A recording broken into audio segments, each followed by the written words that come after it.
reconocen el antígeno. Entonces el concepto básico que hoy quiero que se lleven: existen anticuerpos. ¿Qué son anticuerpos? Las defensas que el cuerpo produce para neutralizar. Cuando se une al antígeno, lo neutraliza. Por ejemplo, al COVID, digamos que este sea, el COVID está, qué sé yo, acá, y esta es la proteína de la espícula. El anticuerpo, al unirse, bloquea alguna proteína que no permite que el virus se una a la mucosa nasal, a la mucosa faríngea, etc. Entonces, ¿qué hemos hecho en el laboratorio clínico? Aprovecharnos de este tipo de reacciones específicas para hacer determinaciones en kits diagnósticos. Entonces los antígenos van a ser una infinidad de sustancias que vamos a determinar y que nos sirven para ver la salud del paciente.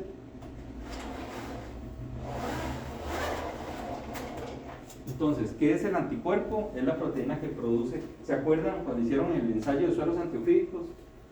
¿Qué hacemos? Le inyectamos al caballito su veneno de serpiente, una proteína, y el caballo, ¿qué hace? Produce anticuerpos, produce estas proteínas para neutralizar. Entonces después purificamos de la sangre del caballo esos anticuerpos y hacemos una serie de procesos para que estén puros, que sean inocuos, que no generen ninguna reacción mala, y se venden como sueros antiofídicos. Entonces el sistema inmune, como decía un profesor de inmunología mío, si ustedes llegaron a esta edad y están aquí es porque tienen un sistema inmune que funciona. Así de sencillo, no hay otra posibilidad. La gente que desgraciadamente nace con problemas generalmente fallece.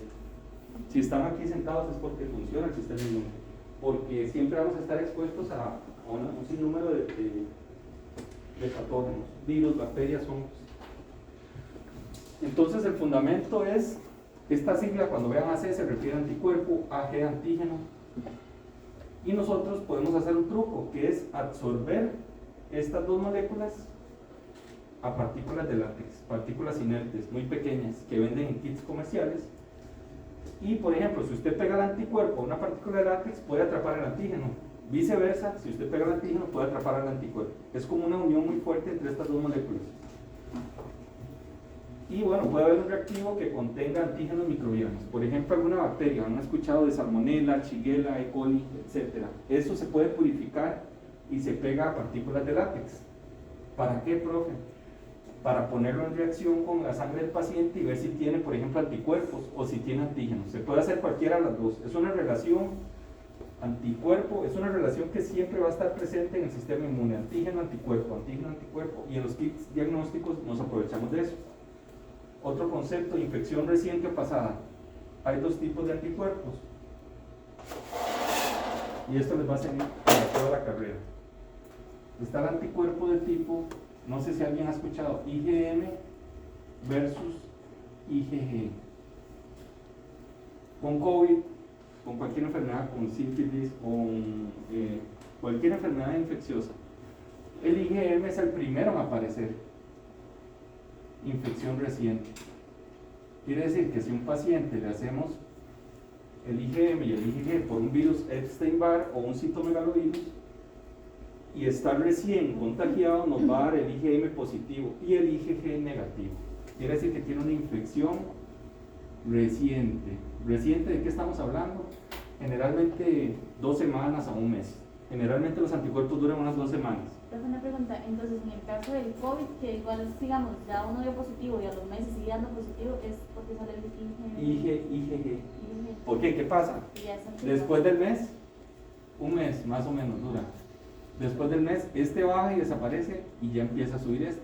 Entonces, si usted le da el IgG, quiere decir que no se contagió ni hace 2 semanas ni un mes, sino que ya tiene bastante rato. Entonces, este concepto de infección reciente e infección pasada tiene que ver con este tipo de anticuerpos. ¿Por qué? Porque sale primero el IgM y luego el IgG. Entonces vean, si hablamos de una curva, voy a explicarles esto bien porque sí me interesa que les quede claro. Y con el COVID es un buen ejemplo.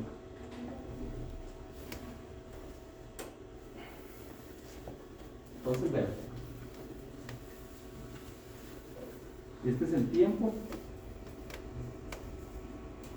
Y vamos a hablar de COVID, por ejemplo. Entonces aquí 1 semana, 2 semanas. Los tiempos son aproximados, ¿verdad? Y ya aquí tenemos un mes después del contagio. Aquí es el punto del contagio. Entonces vean que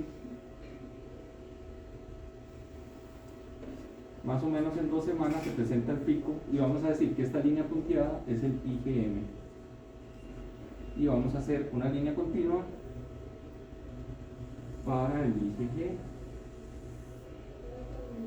Entonces vean que si a la semana yo hago una prueba, el IgM, bueno, ahí va a ir subiendo, va a llegar a su pico alrededor de las 2-3 semanas y luego desaparece. Probablemente a las 3 semanas el IgM me dé negativo. La línea continua es el IgG. Y a partir de la primera semana, si usted lo hace aquí, el IgG en semana y media, 2 semanas, apenas va a estar levantando. Entonces podría o no estar positivo. Pero ¿qué pasa si yo a los 2 meses hago la prueba? Vean que el IgM ya no va a estar, ya bajó, desapareció. Y el IgG es el que se mantiene y va a ir bajando poco a poco. ¿Qué pasa a los 6 meses? Ya bajó demasiado, entonces hay que poner un refuerzo de la vacuna contra el COVID. Entonces, IgM, infección reciente. Entonces, ¿cuáles son las probabilidades? Son las siguientes. Vamos a ver.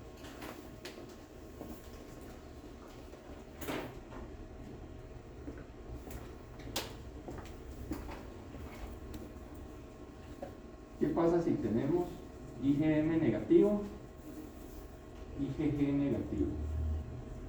Bueno, ahí puede haber pasado algo. No hay exposición al virus, o la exposición todavía es muy corta, digamos 3 días o así, y todavía no han levantado. Caso 2, IgM ya positivo, IgG negativo. ¿Qué pasó ahí? Bueno, ya estoy aquí en este momento. Ajá. Tercera posibilidad, hay un punto donde IgM e IgG pueden dar positivo los dos. A veces pasa en el laboratorio clínico. Al final de la etapa IgM y el... Aquí se puede detectar los dos. ¿Puede pasar, profe? Sí, sí puede pasar. Y la cuarta, que es la más común, porque vean que el IgM lo que dura, tal vez, qué sé yo, bueno, yo aquí, son aproximados los tiempos, pero puede ser como un mes el IgM, y ya han de desaparecer completamente. Y la cuarta, ya el IgM se negativizó y quedó en la memoria inmunológica del IgG. ¿Cuánto va a durar? Depende. Vean que si ustedes se hacen vacunas todavía de la vacunación de pequeños, a veces tienen anticuerpos, entonces pueden durar años. Pero con el COVID se ha visto que se da un descenso rápido a los 6 meses. Entonces por eso es que los están reforzando con vacunas. ¿Esto quedó claro? Sí. ¿Y qué pasaría en el caso del VIH? En el caso del VIH lo que Por pasa... ejemplo, por, digamos, hay tratamientos, pero no vacuna. ¿Cuál sería el caso que... El problema... Ajá. El problema con el HIV es que muta mucho sus proteínas es como un maestro del disfraz. Entonces no se ha logrado hacer vacuna, hay experimentales y todo. Pero cuando usted le logró hacer un anticuerpo, él muta y ya no reconoce a otra proteína que él hizo. Lo que he escuchado era que él muta en el mismo cuerpo de la misma persona y puede haber varias mutaciones. Entonces los anticuerpos ya no neutralizan, entonces al final no sirve. De hecho no hacemos ni IgG ni IgM de HIV, lo que hacemos son anticuerpos totales, pero el virus es un maestro del camuflaje, entonces no nos ha servido las vacunas. ¿Listo? Aquí.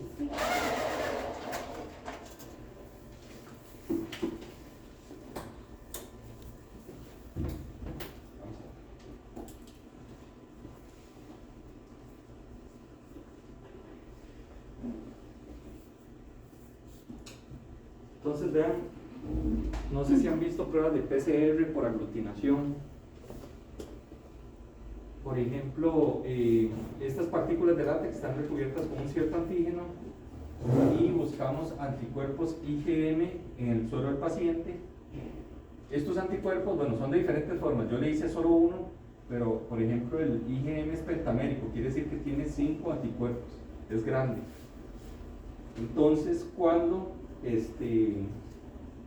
hay reacción con anticuerpos del paciente, por ejemplo, un monotest para ver si hay mononucleosis o enfermedades de diferente tipo, entonces el antígeno es un pedazo del virus, por ejemplo, que está pegado a la partícula de látex. Cuando se encuentra con esto, ¿qué se forma? Una maraña, una malla. más que el IgM es pentamérico, que ocupa mucho espacio. Aquí imaginemos, yo les hago el anticuerpo como una Y, pero recuerden que es tridimensional. Entonces vean que si es pentamérico tiene 5 unidades de anticuerpo, así. Entonces ya cuando se unan al antígeno se va a formar una maraña. ¿Cómo lo ven ustedes en el laboratorio? Vean cómo se forma el borde, se le forma como puntitos, una aglutinación se llama esto. Este es positivo, el paciente también positivo, y cuando está negativo se ve homogéneo, no se ven grupos. Entonces, hay reacciones de este tipo, las vamos a usar, hay varios laboratorios. Hoy quiero que se lleven al principio nada más de las aglutinaciones, detectan, y toda la magia esta de antígeno, anticuerpo, anticuerpo al paciente, antígeno, o viceversa. A veces tenemos antígenos, anticuerpos pegados aquí, y vamos a ver si hay algún antígeno en el cuerpo del paciente. Las dos maneras funcionan.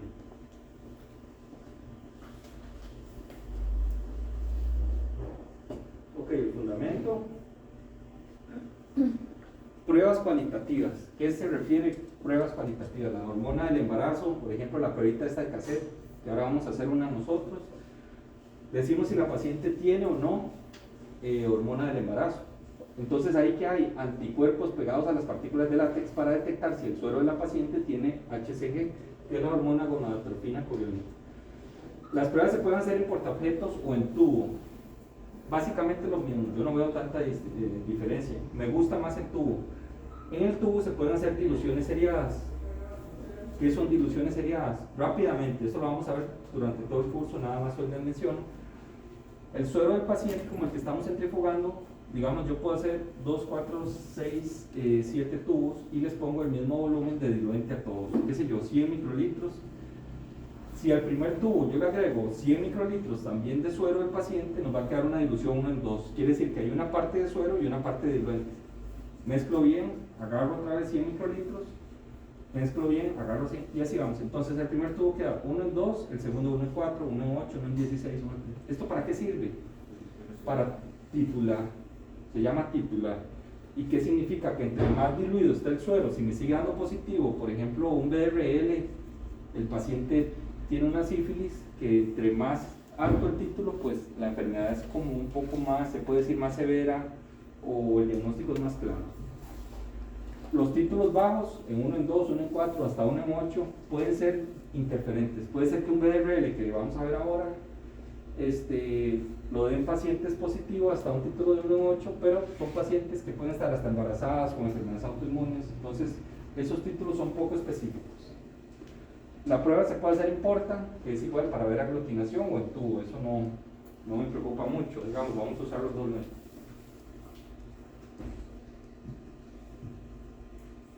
Siempre va a haber un control positivo. Digamos, esto de aglutinación se puede usar para PCR, que es una prueba para ver si hay inflamación o infección.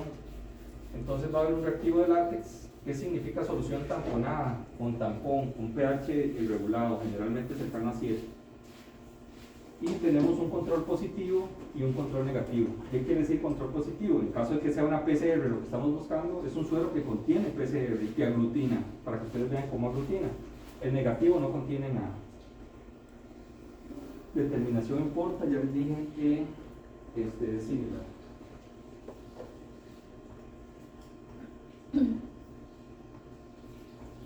Ok, floculación. El BRL, ya habían escuchado el BRL, se refiere a una reacción o aglomeración de partículas desestabilizadas. ¿Por qué se desestabilizan? Porque se le unen los anticuerpos y se forman microflóculos. Y estos tienden a depositarse. Dos mecanismos para que las partículas se acerquen es difusión browniana. Difusión browniana se refiere a un movimiento de un cuerpo que no es propio, sino que si ustedes ponen algo en el agua o en un líquido, en el mismo microscopio, cuando ustedes ponen una muestra de heces, de orina, hay un cierto movimiento como en ondas, pero no es un movimiento propio, digamos. Y ya el movimiento propio del fluido que tienen las partículas, entonces las partículas se van a acercar. ¿Puedes repetirlo La difusión browniana. Ajá. Si ustedes montan una orina, por ejemplo, y tiene cristales, el cristal no tiene movimiento propio porque no tiene flagelos, no es una bacteria, no es nada. Sencillamente al ponerlo usted en un líquido, se forma como un movimiento, como que se mece. Normalmente no tiene movimiento. Igual que las heces, ¿verdad? Igual que las heces, se ve un movimiento ahí. Entonces, ¿qué es la floculación? Se da una agitación lenta del material y se va a formar la unión entre flóculos. El BRL es una de las técnicas que usan la floculación. ¿Alguien sabe para qué sirve el BRL? Para pruebas serológicas. Ajá, exacto, se tamiza, pero el diagnóstico es más que todo para sífilis, una enfermedad de transmisión sexual. Por eso BRL significa Venereal Disease Research Laboratory. Es una investigación de enfermedades venéreas que hace el laboratorio. Entonces, tiene la suficiente especificidad y sensibilidad para hacer un diagnóstico, y ya una vez con el diagnóstico, el médico, ¿qué le da? Un antibiótico, básicamente. Es de bajo costo, es sencilla, amplia distribución y se usa en programas de control de enfermedades de transmisión sexual. En el BRL se podría analizar chalas, ¿o no? No, es solo para sífilis. Sí, profe, y ese sífilis no tiene cura. Sí tiene cura, sí. Lo que pasa es que, vean lo curioso, siempre queda una memoria inmunológica, aunque usted se cure, aunque le den antibiótico, el paciente que tuvo sífilis, si se hace una prueba que se llama FTA, porque esta es una prueba de tamizaje, si usted va positiva, todavía se le recomienda hacer una prueba confirmatoria. El paciente que tuvo sífilis se hace un FTA años después y le sigue dando positivo, y le dice, pero yo ya me curé, yo ya tomé el antibiótico. ¿Alguien sabe qué pasa en la sífilis? Bueno, se hace una úlcera en el área genital, básicamente, y esa úlcera desaparece si no recibe tratamiento. Pueden pasar años, y la gente antes que no recibía tratamiento decía que podían tener neurosífilis, que se pueden volver hasta locos porque se va al sistema nervioso central. Se les hacía huecos en el cráneo, hay fotos terribles ahí, y en piel también se les hace como un tipo de brotes, que es sífilis terciaria.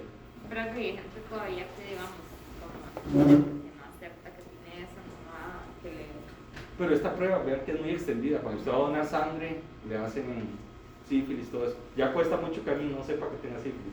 Aparte de que le salió la llaguita esta, ¿verdad? Que es el chan, sifilito.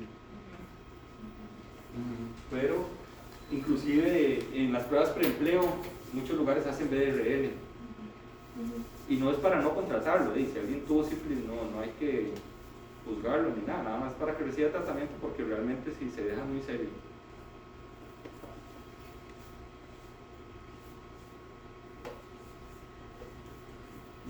¿Por qué se dice que es una prueba no treponémica? Treponémica se refiere a que la bacteria que produce la sífilis se llama Treponema pallidum. No es un extracto del virus, el antígeno no es un extracto, perdón, de la bacteria, sino que es un conjunto de antígenos, son lecitinas, colesterol y cardiolipinas.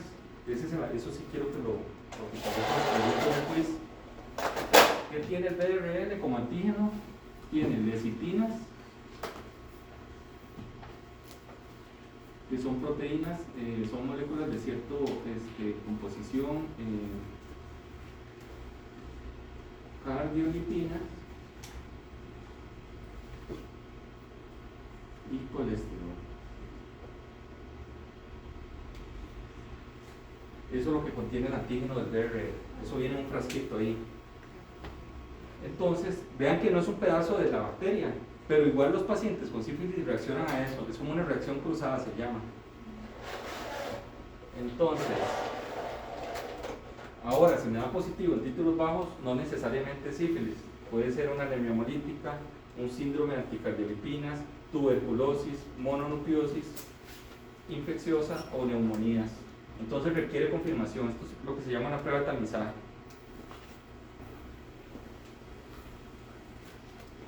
Inclusive les voy a decir algo, un paciente que se trató con antibiótico puede tener títulos bajos de BRL y estar curado. Sí, lo normal es que negativice, lo normal. Entonces, estos antígenos que ya les dije, cardiolipinas, lecitinas, se usa para detectar anticuerpos treponémicos contra la bacteria sífilis, Treponema pallidum. Y estos anticuerpos también se conocen como reaginas. Anticuerpos treponémicos o reaginas. Son inespecíficos, producidos por el individuo ante una infección sifilítica. Entonces, ¿qué hacemos? Suero al paciente y una suspensión del antígeno es una prueba cualitativa, o sea, yo digo positivo o negativo, o la puedo cuantificar de una manera semi-cuantitativa, que es hacer esos tubos 1 en 2, 1 en 4, 1 en 8, y usted dice, está positivo en el tubo 1 en 8, o sea, está más diluido que el tubo original.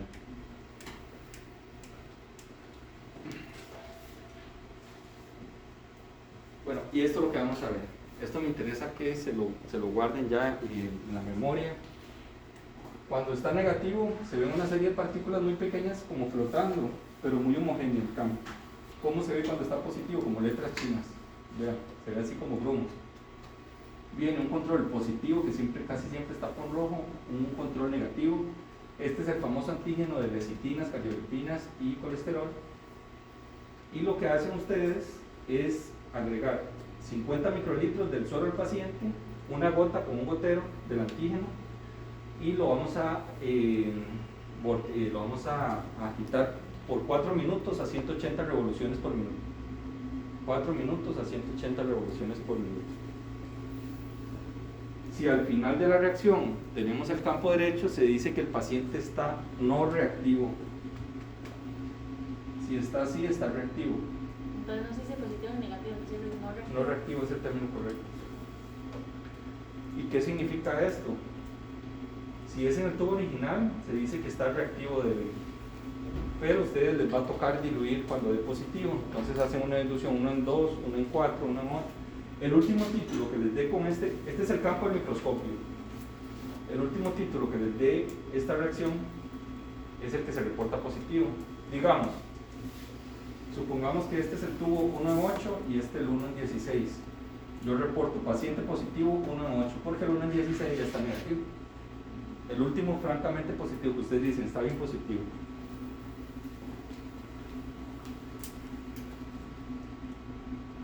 El equipo, bueno, básicamente es esa placa de vidrio que es cóncava, tiene como un huequito. ¿Para qué? Para que no se mezclen las diferentes diluciones. Aquí es donde ponemos el 1 en 2, 1 en 4, 1 en 8, 16, 32, 64, 128, 256, 512. Generalmente llegamos hasta ahí. Y este es el equipo que básicamente lo que hace es agitar. Y aquí usted pone, aquí vienen 180 revoluciones por 4 minutos. Eso es todo. Ese es el BRL. Y es una prueba que van a hacer ustedes prácticamente todos los días. Entonces, ya nada más para que ya les quede, el paciente tiene anticuerpos reagínicos que van a reaccionar con esta cardiolipina, que es un antígeno, y se nos va a dar el proceso de floculación. Una pregunta, ¿ustedes desayunaron, quieren un receso, o vamos corrido y prefieren salir antes? Corrido. ¿O alguien ocupa desayunar, ir al baño? Si no, seguimos, bueno.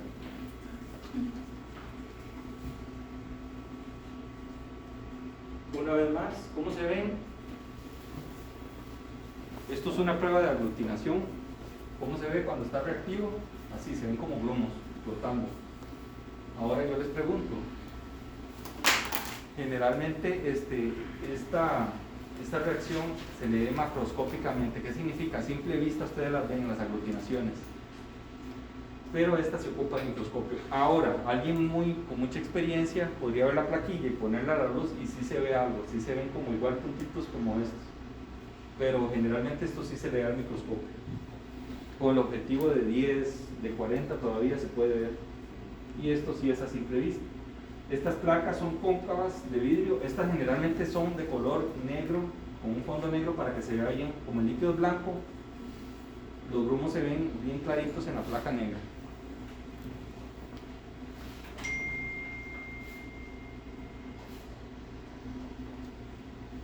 Bueno, la práctica de laboratorio,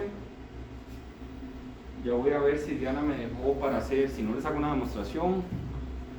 Lo ideal es que ustedes, me pasa ahora que yo trabajo, el diplomado me dice, ¿cómo ve usted este BRL? Y a veces uno está como dudoso, entonces yo lo que les digo es, móntenle el control negativo y el control positivo. ¿Por qué? Resulta que si usted deja el BRL mucho rato a temperatura ambiente, como que va perdiendo potencia, entonces los pacientes positivos dan más o menos. Entonces lo mejor ahí es cambiar el reactivo.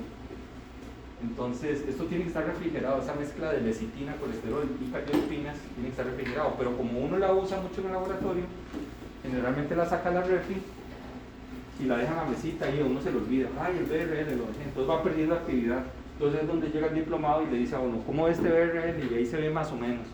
Y yo digo, monte el control positivo y negativo.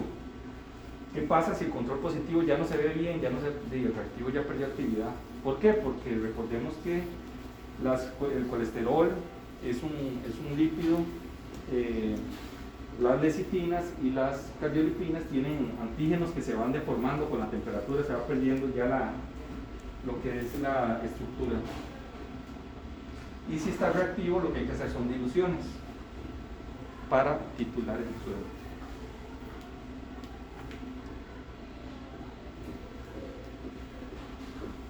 ¿Cómo se hacen las diluciones? Bueno, ya les expliqué. Se hace una serie de tubos, usted coloca varios tubos, o en la misma plaquita.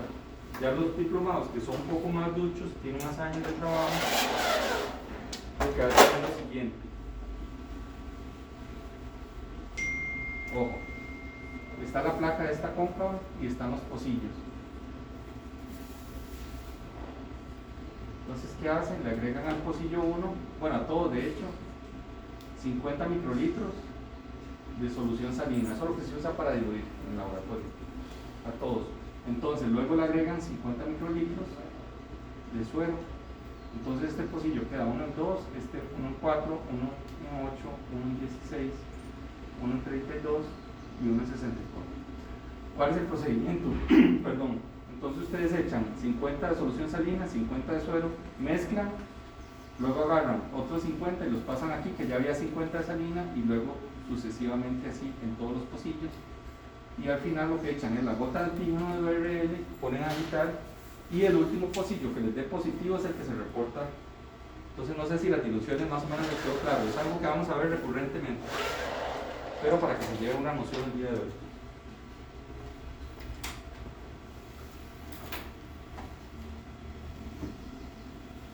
Vamos a hacer un reporte de laboratorio, más que todo que nos expliquen, eso yo les voy a dar los detalles y voy a poner una carpeta en la plataforma. Ok, este tema es un poco más complejo, electroforesis, no lo tenemos acá porque el material es caro para hacer. Electroforesis se refiere a la migración de proteínas, ácidos nucleicos o moléculas en un gel que se le está aplicando una carga eléctrica.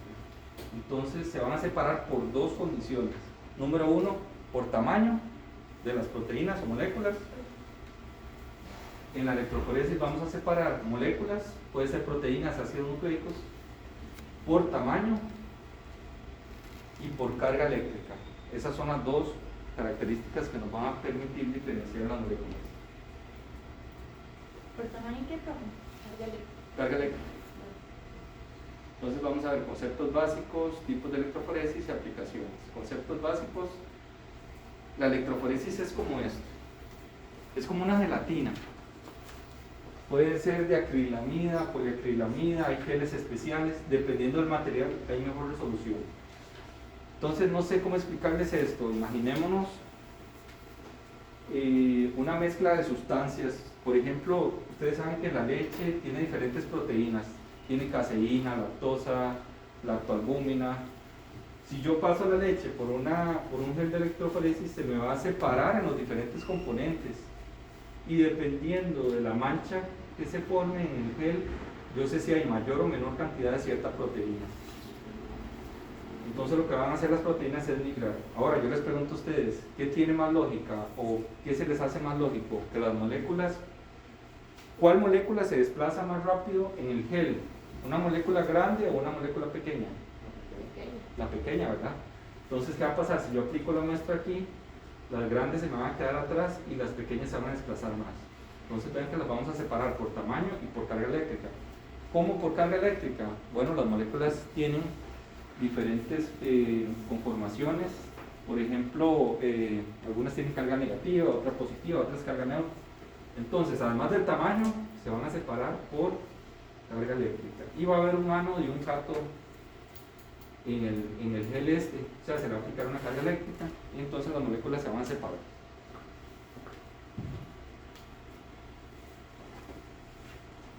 este señor fue el que trabajó Teselius en más o menos 1937, estudiando la química de las proteínas y cómo separarlas. Entonces utilizó este método que tiene una alta sensibilidad, resolución y versatilidad. ¿Qué usos tiene esto? Profe, ¿para qué se usa la electroforesis? Digamos que encontramos un cuerpo, un cadáver, y el OIJ ocupa saber si el cuerpo pertenece o es el hijo de alguien, qué sé yo, este caso de Allison, por ejemplo, que pasó en Cartago, que encontraron unos huesos. ¿Cómo hace para saber? Se separan las diferentes bandas de ADN y se comparan con las de la mamá. Si realmente es la hija de ella, entonces van a tener bandas similares, las proteínas van a ser similares. También se usa para, como les decía, para separar compuestos como la leche y ver las diferentes proteínas.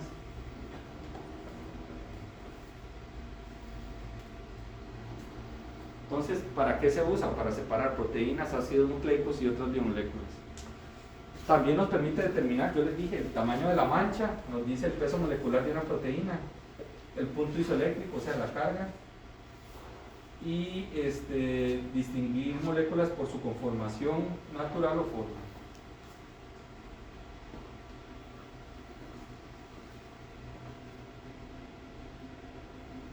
Otra vez, el fundamento de una electroforesis. Una corriente eléctrica que se aplica es controlada, sabemos cuánto voltaje vamos a aplicar para separar biomoléculas según tamaño y carga eléctrica a través de una matriz gelatinosa.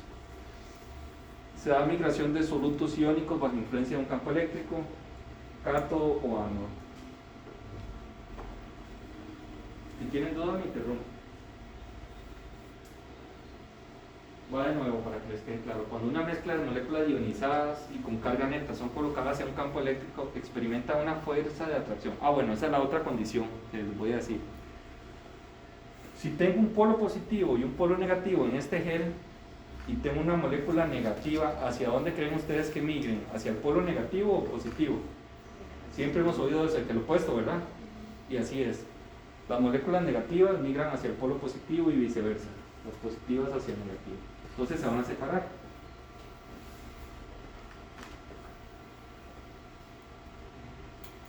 Esto de ánodo y cátodo tiene su truco porque los polos positivos y negativos dependen si estamos hablando de una batería o si estamos hablando. En este caso de la electroforesis, porque me dice, profe, es que usted me engañó, usted me dijo que el cátodo es el negativo y en la batería es al revés. Bueno, depende del tipo de reacción, pero en la electroforesis hoy les estoy diciendo que el cátodo es el polo negativo y el ánodo es el polo positivo. Porque las reacciones pueden ser de químicas a eléctricas o de eléctricas a químicas. Entonces ahí varía lo de ánodo y cátodo. Eso es relativo, pero para el día de hoy, para la explicación de hoy, el cátodo va a ser el polo negativo y el ánodo el polo positivo.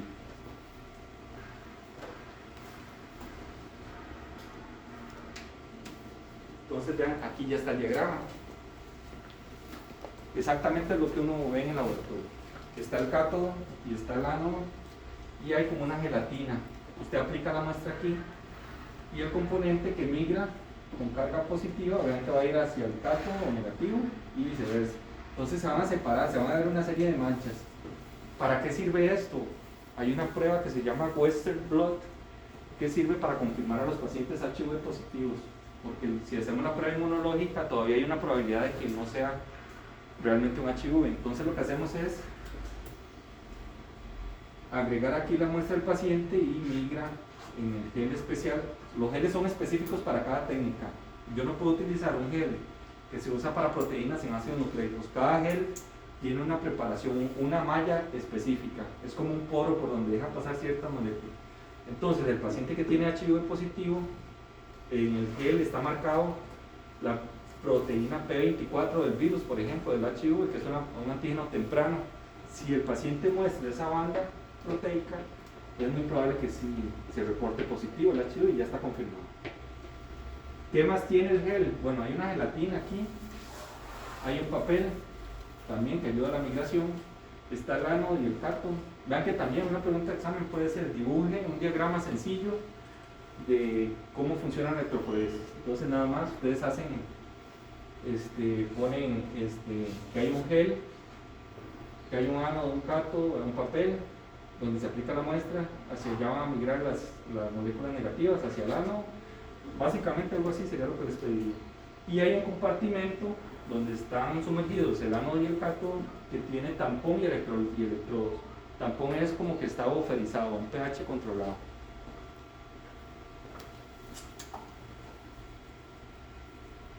Bueno, hay una fórmula, no les voy a pedir que se la aprendan, pero hay una fórmula que permite ver a qué velocidad viajan las proteínas. Depende de la carga efectiva, si es positiva o negativa, el gradiente de potencial eléctrico y el coeficiente de fricción. Entonces vean que ya les dije, negativas migran al positivo y viceversa. Tipos de electroforesis. Bueno, hay una electroforesis libre. Esta fue como la más primitiva, la que se usó al inicio, pero tiene un problemita, que no hay buena resolución. ¿A qué me refiero con poca resolución? Digamos que este es el gel. Y esta es una banda de una proteína, pero la otra banda queda casi encima, entonces no hay buena resolución. Resulta que los materiales que hacemos ahora, esta misma banda queda bien separadita de la otra. Entonces, ¿cuál método ocupo? No una electroforesis libre, esta no me sirve, sino que una de poliacrilamida o una diferente. Probablemente sea más cara, pero no importa, porque yo lo que ocupo es hacer un diagnóstico. Eso es resolución.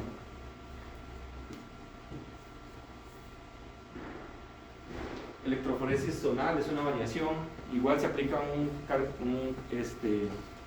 una carga eléctrica. Es muy útil, ya es una mejora en separación de mezclas complejas. Se usa sobre todo con proteínas. ¿Cuáles son los soportes? El soporte significa el material. Puede ser de agarosa, celulosa o poliacrilamida. Son materiales distintos. Entonces la malla tiene un polo distinto dependiendo del material. Igual tiene polo positivo y negativo.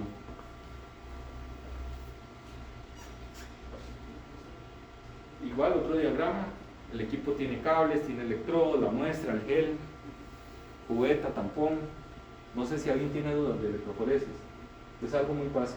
Yo lo vi, digamos, en bioquímica se ve. No es nada del otro mundo, es como un equipito así pequeñito con un gel.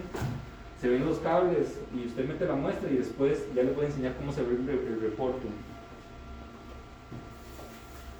Pero es muy útil. Tipos de soporte.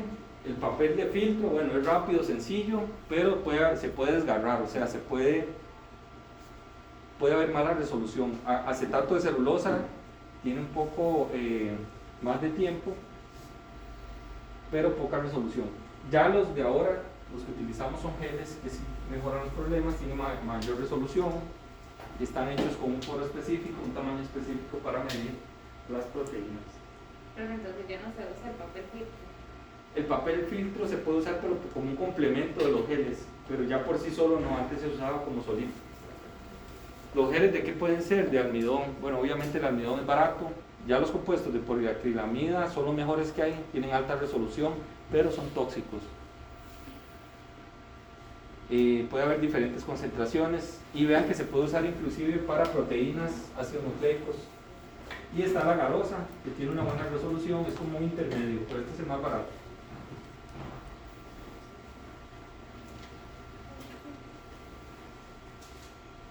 Electroforesis en gel, bueno, lo mismo.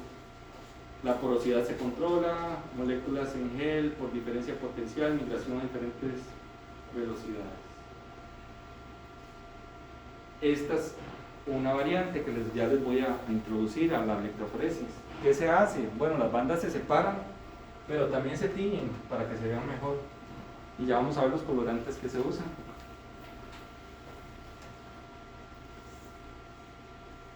Se llama fase de revelado. Cuando ya se separaron las moléculas, se usan colorantes específicos. ¿Cuáles? Bromuro de tidio, que sirve para ácidos nucleicos. Hay tinción de plata, azul de Comasie o tinción fluorescente. Inclusive se puede usar una lámpara UV de fluorescencia porque hay ciertas moléculas que se distinguen según la longitud de onda en que emiten luz. Un diagrama básico nada más para que vean los diferentes tipos de colorantes. El Ponceau que tiene especificidad de proteínas, y el medio de soporte es acetato de celulosa. Entonces, si les ponemos una lamparita, vean a la diferente longitud de onda, van a brillar, en la diferente longitud de onda van a brillar las proteínas de manera distinta. Negro amido, azul de bromofenol, azul de comacía, todos esos son para proteínas. El rojo graso, rojo oleoso, negro sudán son para lipoproteínas. El ácido periódico o reactivo de Schiff es para glicoproteínas, y la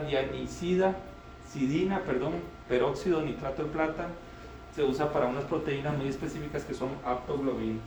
Nada más a materia de referencia ahí, no hay que aprenderse. Pero hay diferentes colorantes. Ok. Recordemos que los ácidos nucleicos tienen azúcar fosfato dentro de sus componentes. Lo mismo, por tamaño, las moléculas pequeñas van a migrar más, las grandes migran menos, y por carga también se va a dar un fenómeno de migración. Así se ve el revelado. Esta es la famosa electroforesis.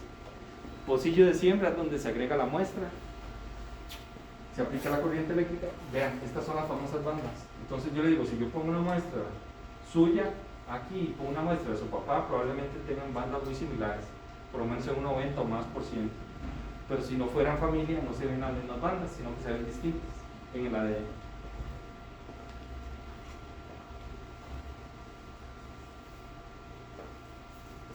Bueno, las proteínas tienen diferentes velocidades de migración. A veces se naturalizan con un detergente antes de aplicarlas en el gel. Igual, la carga ayuda a la migración y la masa. Gel de poliacrilamida es lo mismo. Básicamente, vean, nada más, esta es la famosa resolución. A veces se ve bien, a veces no se ve tan bien, dependiendo del material. Entonces vean que lo que aplicamos es una mezcla de macromoléculas, que en este caso son de color amarillo, verde y un rojito, y al final quedan separadas. Y podemos ver el tamaño, el peso molecular, etc. Este otro reporte de electroforesis. ¿Saben para qué se usa también? Cuando agregamos suero al paciente y vemos proteínas, a veces hay cáncer que producen un aumento de una proteína en específico, por ejemplo un mieloma, que es un tipo de cáncer. Digamos que esta banda está mucho más grande, ¿verdad?, que estas. Esto puede significar que un paciente tenga un mieloma. Estos son kilodaltons, es el peso molecular de las proteínas. Entonces puede ser que en un paciente normal esta banda sea más pequeña. Si está grande puede significar algo, por ejemplo un cáncer, un mieloma.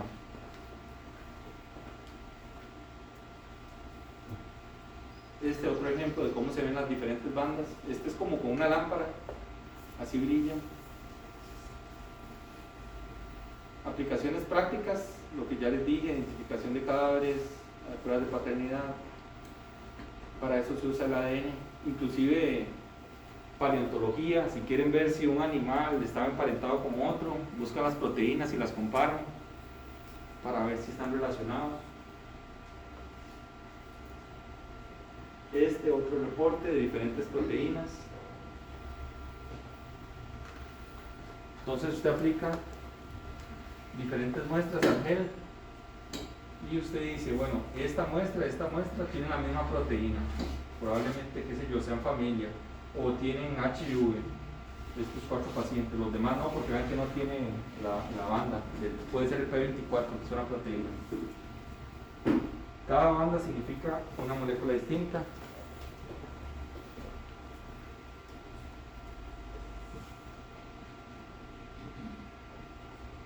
Inmunoblot o Western blot era lo que les decía del HIV, que se hace una prueba confirmatoria para ver las diferentes proteínas que migran. Es una variante nada más. El proceso, igual se transfieren proteínas desde el gel a la membrana de nitrocelulosa. Este es otro material. Se usa coloración de las proteínas. Inclusive hay procesos inmunológicos a veces para revelar o ocultar ciertas moléculas que no nos interesan. El equipo es similar y al final se ven las mismas bandas. A veces llevan, como les decía, procedimientos adicionales. Todos los métodos tienen diferentes tipos de variaciones. Nada más que sepan que la transferencia puede ser por difusión simple al vacío o electrotransferencia. Obviamente el rendimiento varía. Y estos son los famosos equipos de electroforesis y Westerblot. Llevan ahí sus cablecitos, los electrodos, y las bandas se ven al final, se revelan con un colorado. Creo que esos equipos hay en todos los laboratorios. No, digamos, para que se dé una idea, en laboratorios clínicos no es tan frecuente. Sí podría ser que haya en hospitales grandes. En el CIATA, no sé si han escuchado, hacen electroforesis de hemoglobinas para ver, uno tiene distintos tipos de hemoglobina, hemoglobina fetal, hemoglobina glicosilada. Entonces ellos separan las diferentes bandas para ver pacientes. No sé si han oído de drepanocitosis. Sobre todo en la zona del Caribe hay gente que tiene una hemoglobina que es un poco distinta a la que tenemos normalmente, y es la hemoglobina S. Vean que una variación de una molécula puede producir cambios drásticos. Todos saben que los glóbulos rojos son redondos y cóncavos. Resulta que hay pacientes que tienen más hemoglobina S, que es una variante. Entonces los glóbulos rojos, en lugar de ser discos bicóncavos, son en forma de os. Y esto es un problema porque los vasos sanguíneos se van a quedar pegados y se van a hacer trombos. Y estos trombos pueden migrar y dar problemas. Por ejemplo, se les acumula en la cabeza del fémur. Se hemolizan es que se rompen los glóbulos rojos. Entonces estos pacientes tienen anemia y tienen una sobrevida menor al resto de la población. Por lo mismo, porque tienen problemas en el sistema circulatorio. Anemias, se sobrecargan los riñones, tienen crisis. Bueno, los equipos, como les decía, no en cualquier laboratorio. ¿Sabe dónde se refieren? A veces se refieren a Estados Unidos, a laboratorios de referencia, a veces electroforesis de proteínas, de hemoglobina, sí, porque no es tan frecuente. Creo que los hospitales grandes sí tienen al menos un equipo. Y el OIJ, me imagino. Y el OIJ tiene, sí. Bueno, hay tinciones, lo que les decía, hay muchas variantes para detección de las moléculas, inclusive emisión de luz, y la visualización siempre va a ser como ese tipo de bandas. El inmunoblotting es otra variante, igual al final se ven esas. Entonces, aplicaciones, confirmación para el HIV. ¿Alguien sabe? Esta es la famosa enfermedad de las vacas locas, encefalopatía espongiforme bovina, enfermedad de Lyme, que es por una garrapata, y equinococosis humana. Entonces, básicamente esta es la clase que les quería compartir hoy. Entonces, vamos a hacer la parte práctica y nos retiramos.